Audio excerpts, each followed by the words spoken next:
Muellner and Belisi, we're here to explain to you the basic grammar of an English sentence. Okay, we need some terms in order to be able to teach you Greek, and we don't assume that you know anything. Okay, even if you know it, this might be interesting for you. So Belisi's written down on the iPad a simple sentence: the boy gave the girl a wilted flower. Okay. The key concepts that we want to teach you about this that occur in this sentence are a subject, a direct object, an indirect object, and a predicate. So subject, let's do this order: subject, predicate, or verb, or main verb, predicate, direct object, and indirect object. So the subject is the focal point of a sentence. Okay, I mean, it's what the word subject means in English. And in a sentence like this, the boy gave the girl a wilted flower, the boy is the focal point. Okay, it's where the action is initiating in this case, but it doesn't have to be that way. For example, you could recast this sentence in another way and say, a wilted flower was given by the boy to the girl, and then a wilted flower would be the subject of the sentence. Okay, even though it's not doing anything, it's being given.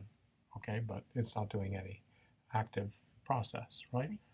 So, in English sentences, the first, in English direct sentences, not in questions, but in a regular declarative sentence, so-called declarative or direct sentences, the first noun in the sentence is the subject, comes first, and generally speaking, what comes next is the predicate or the verb, as in this sentence. Number 2 is gave. Okay, that's the verb. That's the action that's happening in the sentence, or it can be describing a state or something like that, or a process. But that's what a verb is. Okay, in the case of the boy, we're talking about a noun. Subjects are nouns. Okay, which are persons, places, or things. Okay, chair is a noun, book is a noun, cup is a noun, person is a noun. Whereas a verb is a thing that describes an action or a state, like give, teach, fade away, stuff like that, sing. Those are verbs. Okay, so we've got 2 other nouns in this sentence. We've got boy, that's our subject, we said, and girl, that's a noun, and so is flower a noun. Okay, boy, girl, and flower are nouns, and we only have one subject in a sentence. Sometimes you can have 2 subjects, but then you say the boy and his mother gave the girl a wilted flower. Okay, you have to coordinate them. Okay, with a word that like and. In this case, we've only got one subject, that's the boy, and we've got 2 other nouns. There's the girl and the flower, which happens to be a wilted flower. What part of speech is wilted? Okay, we've got nouns and verbs, and wilted is yet another category called an adjective, which is a modifier, so-called modifier of a noun. It says something to say, what to define it in a particular way. That's what we mean when we say a modifier. That restricts or defines what the noun, which noun we're talking about.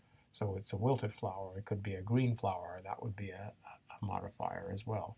It could be a broken flower, stuff like that. Those are all adjectives describing a noun and limiting it.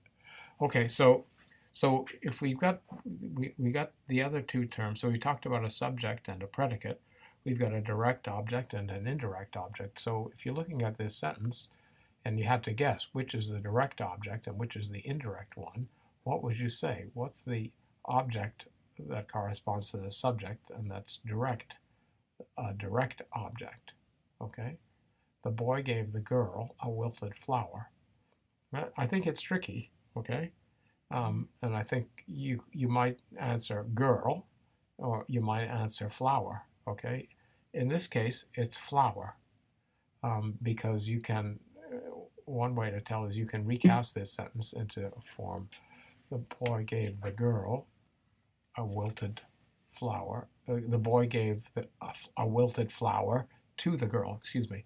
Okay, so that to the girl it's no longer, it's clear that the thing that's really being acted on is the flower, okay? And the girl is an accessory, so to speak, to the action, and is therefore an indirect object. This is a standard kind of sentence. It's even a sentence with a verb to give. It's even a standard kind of sentence for ancient Greeks, okay? The terminology that the Greeks used to describe these different things is very similar to ours, and it even features words that imply that the way that the standard sentence with an indirect object is the one that involves giving, okay? Right. So these are the four basic things we need to understand. What's the subject of a sentence? What's the predicate? That's gave.